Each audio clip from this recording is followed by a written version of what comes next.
Hello दोस्तों, स्वागत है आप सभी का आपके अपने यूट्यूब चैनल पर। तो दोस्तों, आज की इस वीडियो में हम पढ़ने वाले हैं कक्षा 10 विषय गणित की प्रश्नावली 3.1 का सवाल नंबर 1। तो दोस्तों, आज के इस वीडियो में हम प्रश्नावली 3.1 का 1 नंबर सवाल पढ़ने वाले हैं।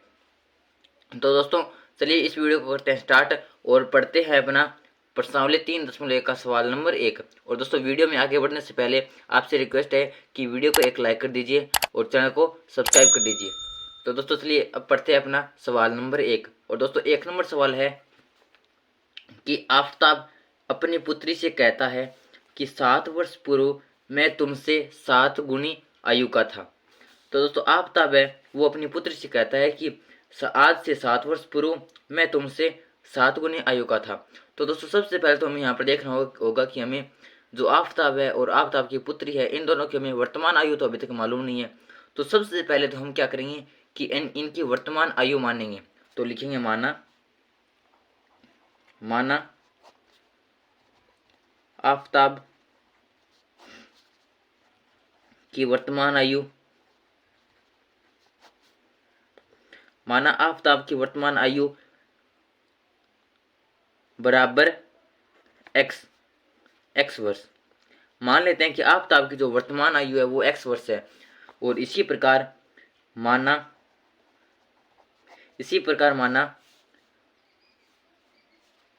आफताब की पुत्री की वर्तमान आयु। तो आफताब की पुत्री की वर्तमान आयु मान लेते हैं वाई वर्ष। तो मान लेते हैं कि आफताब की जो वर्तमान आयु है वो एक्स वर्ष है और आफताब की पुत्री की वर्तमान आयु वाई वर्ष है। अब पढ़ते हैं प्रश्न को। तो दोस्तों, आफताब कहता है कि आफताब अपनी पुत्री से कहता है कि 7 वर्ष पूर्व, यानी 7 वर्ष पूर्व। तो सबसे पहले तो हमें जो आफताब की जो वर्तमान आयु है उससे 7 वर्ष पूर्व जाना है। तो हमें क्या करना होगा कि इसकी जो वर्तमान आयु है, जो आफताब की वर्तमान आयु है, उसमें से हमें 7 कम करना होगा। तो लिखेंगे 7 वर्ष पूर्व, या फिर हम यहाँ पर लिखेंगे प्रश्नानुसार। तो अब प्रश्न के अनुसार हम क्या देखते हैं कि आफताब अपनी पुत्री से कहता है कि 7 वर्ष पूर्व, यानी x-7। तो ये हो गई आफताब की 7 वर्ष पूर्व आयु। अब आगे क्या कहते हैं कि 7 वर्ष पूर्व मैं तुमसे 7 गुनी आयु का था।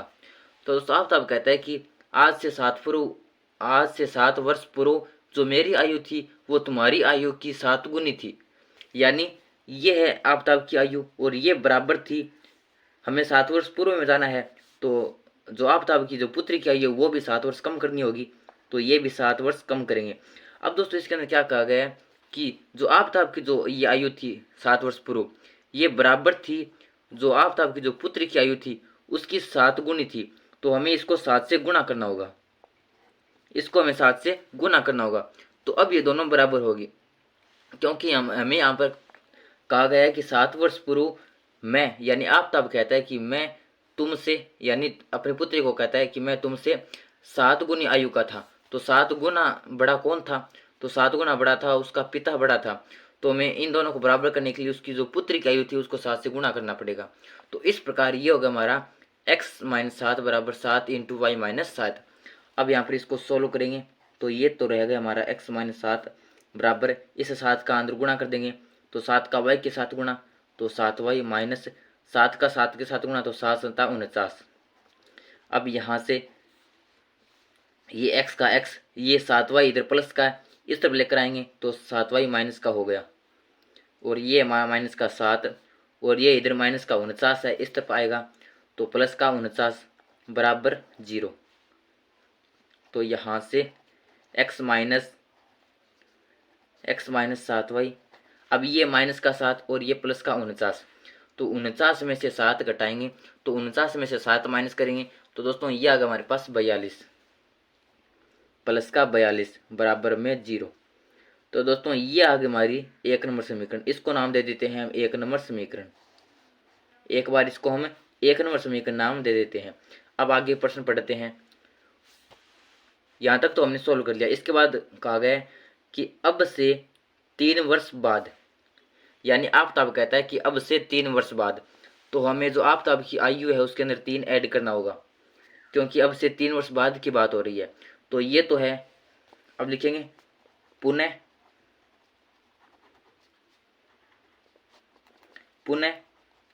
प्रश्नानुसार।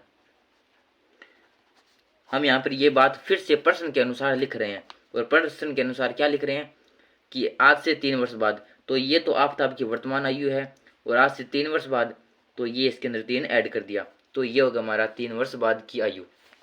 अब आगे कहा गया है कि अब से 3 वर्ष बाद मैं, यानी आफताब कहता है तुमसे केवल 3 गुनी आयु का रह जाऊंगा। यानी आफताब कहता है कि आज से 3 वर्ष बाद जो आफताब की पुत्र की आयु होगी, ये आफताब की पुत्र की वर्तमान आयु है, और 3 साल बाद होगी, तो इसके अंदर 3 ऐड कर दिया। अब आगे कहा गया है कि आफताब कहता है कि आज से 3 वर्ष बाद जो मेरी आयु है वो तुम्हारी आयु की 3 गुना बराबर होगी, तो हमें इस आयु को 3 से गुना करना होगा। अब दोस्तों ये दोनों बराबर हो गई, क्योंकि हमें प्रश्न के अंदर कहा गया है कि अब से 3 वर्ष बाद मैं तुमसे केवल 3 गुनी आयु का रह जाऊंगा।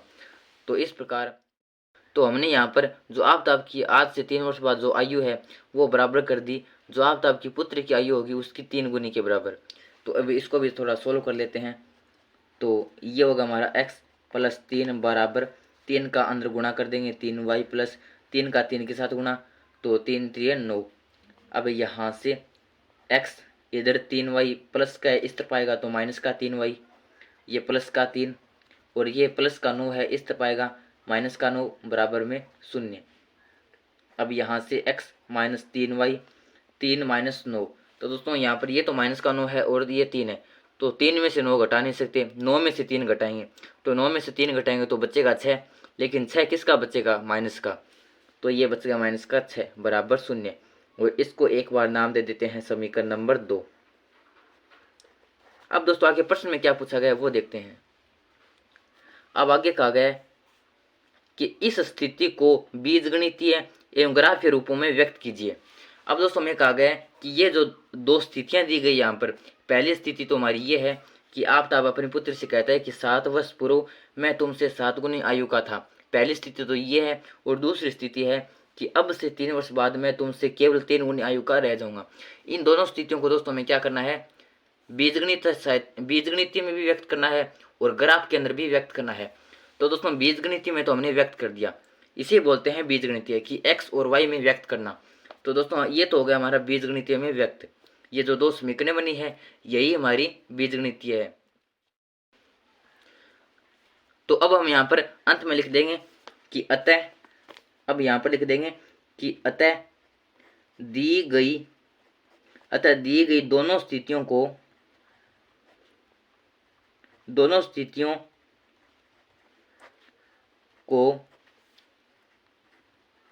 में निम्न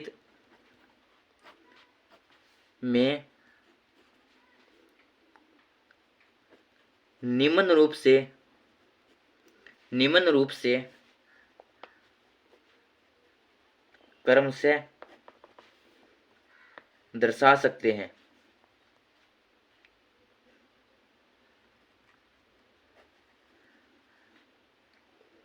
दर्शा सकते हैं। तो दोस्तों अब हम यहाँ पर अंत में लिख देंगे कि अतः दी गई दोनों स्थितियों को बीजगणित रूप में निम्न रूप से क्रमशः दर्शा सकते हैं। क्रमशः का मतलब होगा कि मैं यहाँ पर पहली 2 समीकरण लिखूंगा वो तो 1 नंबर स्थिति की होगी, और जो 2 नंबर समीकरण है वो हमारी 2 नंबर स्थिति की हो जाएगी। तो हम इनको दर्शा सकते हैं, पहली कंडीशन को दर्शा सकते हैं x माइनस 7y प्लस 42 बराबर 0 इस रूप में, तथा दूसरी को दर्शा सकते हैं x माइनस 3y माइनस 6 बराबर 0 इस रूप में। तो दोस्तों इसका ये तो होगा हमारा इस प्रश्न का प्रथम पार्ट सोल्व कर दिया। प्रथम पार्ट ये था कि इस स्थिति को बीजगणितीय रूप में दर्शाओ, तो बीजगणितीय रूप में तो हमने दर्शा दिया। अब पूछा गया कि इसको ग्राफ के रूप में भी व्यक्त करो, यानी ये जो दोनों समीकरण हैं इनको हमें ग्राफ के अंदर भी दर्शाना है। अब दोस्तों हमें इन दोनों समीकरणों को ग्राफ के अंदर भी दर्शाना है। तो यहाँ पर मैंने इसको 1 नंबर समीकरण नाम दे दिया, इसको 2 नंबर समीकरण नाम दे दिया। अब दोस्तों क्या करेंगे कि सबसे पहले तो यहाँ पर 1 नंबर समीकरण लिखेंगे समीकरण नंबर 1 से, और यहाँ पर लिखेंगे हम समीकरण नंबर 2 से। अब दोस्तों क्या करेंगे, समीकरण नंबर 1 व समीकरण नंबर 2 से हमें 2 सारणियाँ बनाएंगे और उन सारणियों की सहायता से हमें इन्हें ग्राफ में दर्शाएंगे। तो 1 नंबर समीकरण है हमारी x माइनस 7y प्लस 42 बराबर 0। अब यहाँ से क्या करेंगे कि हम एक चर का मान ज्ञात कर लेंगे, चाहे x का ज्ञात कर लेंगे चाहे y का ज्ञात कर लेंगे। आप जिसका मान ज्ञात करना चाहते हैं उसका मान ज्ञात कर लेंगे। तो मैं यहाँ पर x का मान ज्ञात कर लेता हूँ। तो x का मान ज्ञात करेंगे तो x को तो एक तरफ रख लेंगे और y को उस तरफ भेज देंगे। तो x तो हमारा दोस्तों रहेगा इस तरफ। अब ये 7y इधर माइनस का है तो उस तरफ जाएगा तो प्लस का 7y, और ये 42 इधर प्लस का है तो इस तरफ जाएगा तो ये होगा माइनस का 42। इस प्रकार x बराबर होगा हमारा 7y माइनस 42। अब हम यहाँ पर हम एक सारणी बनाएंगे और इस सारणी में कम से कम हमें 3 मान तो पुट करने होंगे। इसका यहाँ पर तो x के मान चलेंगे, यहाँ पर y के मान चलेंगे, और कम से कम हमें 3 मान तो पुट करने ही होंगे। तो इसका मैंने सारणी बना ली। अब दोस्तों यहाँ पर मान रखेंगे, यहाँ पर y का मान रखेंगे। तो जैसे मैं यहाँ पर y का मान रखता हूँ तो मैं यहाँ पर मान लेते हैं कि y का मान 0 रखता हूँ। मैं y का मान यहाँ पर 0 रखता हूँ तो x का मान आ गया हमारे पास, ये तो टोटल 0 हो गया, x का मान आ गया माइनस का 42। अब यहाँ पर मान लेते हैं कि मैं y का मान, मैं यहाँ पर दोस्तों मान लेते हैं कि y का मान मैं यहाँ पर 1 रखता हूँ। जब y का मान 1 रखूँगा तो ये तो हो गया हमारा 7, तो ये हो गया हमारा 7 माइनस 42। तो 7 में से तो 42 घटा नहीं सकते, 42 में से 7 घटाएंगे तो जब 42 में से हम 7 घटाएंगे तो दोस्तों ये बच गया हमारा 35। लेकिन 35 किसका बचेगा, माइनस का बचेगा, ये बच गया माइनस का 35। इसके बाद आता है दोस्तों हमारा नेक्स्ट, यहाँ पर हम जैसे 2 रख लेते हैं तो y का मान 2, तो 7 2 14, तो 14 माइनस 42, तो 14 में से 42 घटा नहीं सकते, 42 में से 14 घटाएंगे तो दोस्तों जब 42 में से हम घटाएंगे 14 तो ये बचेगा हमारे पास 28। लेकिन 28 किसका बचेगा, माइनस का। तो इस प्रकार ये x के मान, ये y का मान। इसी प्रकार समीकरण नंबर 2 से, समीकरण नंबर 2 है हमारी x माइनस 3y माइनस 6 बराबर 0। तो यहाँ से x बराबर माइनस, ये माइनस का 3y उस तरफ जाएगा प्लस का 3y, इधर माइनस का 6 उस तरफ जाएगा प्लस का 6। तो अब यहाँ पर सारणी बना लेंगे, x का मान y का मान,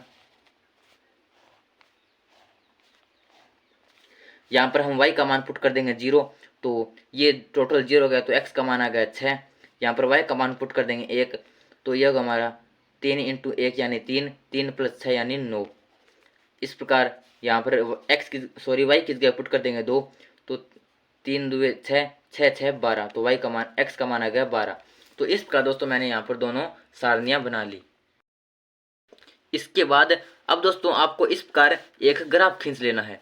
इस प्रकार आपको एक ग्राफ खींच लेना है x अक्ष में और इस प्रकार y अक्ष में।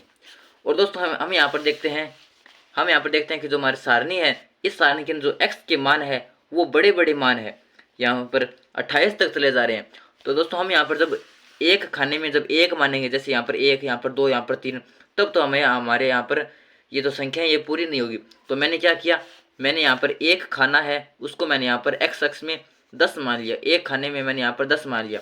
तो जब मैंने यहाँ पर पैमाना माना तो मैंने यहाँ पर लिख दिया कि पैमाना माना x अक्ष पर एक बड़ा खाना बराबर 10 इकाई, यानी x अक्ष पर जो एक बड़ा खाना है ये वाला, इस एक बड़े खाने में कितनी इकाइयाँ होगी, 10 इकाइयाँ होगी। तो यहाँ पर 10 20 ये मैंने यहाँ पर 10 अंक छोड़कर लिखे हैं। और y अक्ष में एक बड़ा खाना बराबर 1 इकाई, तो y अक्ष में एक बड़ा खाना को मैंने माना है 1 इकाई, 1 2 3, क्योंकि हम यहाँ पर देखते हैं कि y के मान हमारे पास यहाँ पर अधिकतम 2 ही है। तो हम यहाँ पर y के x में तो मैंने यहाँ पर एक बड़ा खाना बराबर 1 इकाई मान लिया, और x अक्ष में मैंने एक बड़ा खाना बराबर 10 इकाई मान लिया। इस प्रकार आपको एक ग्राफ खींच लेना है। अब आपके जो मान है इनको आपको ग्राफ में दर्शाना है। तो ये तो है पहले समीकरण के मान, तो हम यहाँ पर इनको दर्शाएंगे। तो जब x बराबर माइनस का 42 होगा तब y बराबर 0 होगा। तो हम यहाँ पर देखते हैं, तो y बराबर 0, तो हम जानते हैं कि x अक्ष पर y का मान 0 होता है। तो ये यहाँ पर तो होगा हमारा y बराबर 0, इस x अक्ष पर y बराबर 0 देखना है और x बराबर माइनस का 42 देखना है। तो हम x पर माइनस का 42 देखते हैं, तो माइनस का 42 देखेंगे तो माइनस तो इस तरफ है x में, तो यहाँ से चलते हैं तो यहाँ तक तो आ गया 40। इसके बाद दोस्तों हमारे यहाँ पर ये जो छोटे छोटे खाने हैं, ये 10 जो छोटे छोटे खाने हैं 40 और 50 के बीच में, यहाँ पर इस एक खाने को हम 1 मानेंगे। तो यहाँ पर -40 का तो यहाँ पर आ गया और 42 चलने हैं तो यहाँ पर 2 आगे और चलेंगे तो ये 1 और ये 2, तो ये आ गया हमारे पास यहाँ पर -42, ये -42। तो ये पॉइंट हो गया हमारा, यहाँ पर हो गया हमारा x का तो हो गया -42, y का हो गया 0। इसके बाद आता है x का -35, y का 1। तो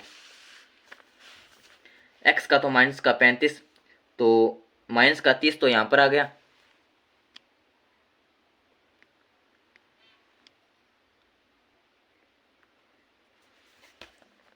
अब आपको यहाँ पर साफ दिखाई दे तो हमारा यहाँ पर दोस्तों x का -30 तो यहाँ पर आ गया और 5 आगे चलेंगे तो यहाँ पर आ गया हमारा -35। तो x का तो -35 और y का 1, तो x का -35 यहाँ पर और y का 1 यहाँ पर, ये रहा y का 1। तो ये होगा हमारा यहाँ पर x का तो -35, y का 1। अब देखते हैं नेक्स्ट, तो x का तो -28, y का 2। तो अब आता है हमारा x का तो -28, y का 2। तो x का -28 देखते हैं, तो ये तो -30 है, तो -30 से 2 ज़्यादा देखते हैं, यानी -28 देखना है हमें। तो यहाँ पर थोड़ा कम करेंगे तो यहाँ पर आ गया हमारा -28, यहाँ पर ये होगा -28 और y x का तो -28 आ गया और y का 2 देखना है। तो y का 2 यहाँ पर ऊपर चलेंगे तो यहाँ पर 2, तो यहाँ पर है दोस्तों हमारा x का तो -28 है, y का 2 है। तो अब क्या करेंगे, ये जो तीनों पॉइंट आए हैं इनको हमें एक सीधी रेखा में इस प्रकार स्केल की सहायता से मिला देंगे। इस प्रकार मैंने यहाँ पर इन तीनों बिंदुओं को स्केल की सहायता से मिला दिया और ये जो रेखा कौन सी है, ये रेखा हमारा x - 7y + 42 = 0 वाली रेखा है। तो इस प्रकार मैंने इस रेखा को खींच दिया। अब इसी प्रकार दोस्तों हम क्या करेंगे कि इन बिंदुओं की सहायता से हम क्या करेंगे कि यहाँ पर ग्राफ रेखा खींचेंगे। तो x का तो 6, y का 0, तो खींचते हैं। तो x का तो +6, तो हम यहाँ पर देखते हैं कि दोस्तों हम यहाँ पर देखते हैं ये है हमारा x का 10, तो हमें x का 6 देखना है। तो यहाँ से हम 6 चलेंगे तो छोटे खाने चलने हैं, तो 1 2 3 4 5 और 6, यहाँ पर है 6। x का 6 और y का कितना देखना है, y का देखना है 0। तो यहाँ पर है दोस्तों हमारा x का 6 और y का मान है यहाँ पर 0। तो ये पहला पॉइंट होगा हमारा x का 6, y का 0। ये हमारा x का 6 यहाँ पर, ये y का 0। इसके बाद नेक्स्ट पॉइंट आता है x का 9, y का 1। तो x का 9, तो 10 से 1 कम, तो यहाँ पर x का 9, y का 1 यहाँ पर होगा हमारा x का 9, y का 1। इसके बाद आता है हमारा नेक्स्ट x का 12, y का 2। x का 12 यहाँ पर 10 से 2 आगे और y का है हमारे पास 2, यहाँ पर x का 12, y का 2। अब इसी प्रकार इन तीनों बिंदुओं को स्केल की सहायता से मिला देंगे। तो दोस्तों इस प्रकार मैंने इन तीनों बिंदुओं को स्केल की सहायता से मिला दिया और ये है रेखा हमारी, कौन सी रेखा है, ये हमारी x - 3y - 6 = 0 वाली रेखा है। तो दोस्तों इस प्रकार ये था हमारा कक्षा 10 प्रश्नावली 3.1 का सवाल नंबर 1। और 1 नंबर सवाल के अंदर क्या था कि हमें ये जो समीकरणें थी इनको हमें बीजगणितीय रूप में भी व्यक्त करना था और ग्राफ में भी व्यक्त करना था। तो हमने बीजगणित रूप में तो व्यक्त कर दिया और ये हमने ग्राफ के रूप में व्यक्त कर दिया। जो हमारी आफ्ताब और आफ्ताब की पुत्री की वर्षों में जो कंडीशनें थी, जो हमारी जो 2 शर्तें थी, उन शर्तों को हमें बीजगणितीय व ग्राफ में रूप में व्यक्त करना था। तो हमने बीजगणितीय व ग्राफ में रूप में व्यक्त कर दिया। तो दोस्तों आशा करता हूँ कि आपको ये सवाल समझ में आया होगा। और दोस्तों अगर आपको ये वीडियो पसंद आया तो वीडियो को लाइक जरूर कर दीजिए और चैनल को सब्सक्राइब जरूर कर दीजिए। धन्यवाद।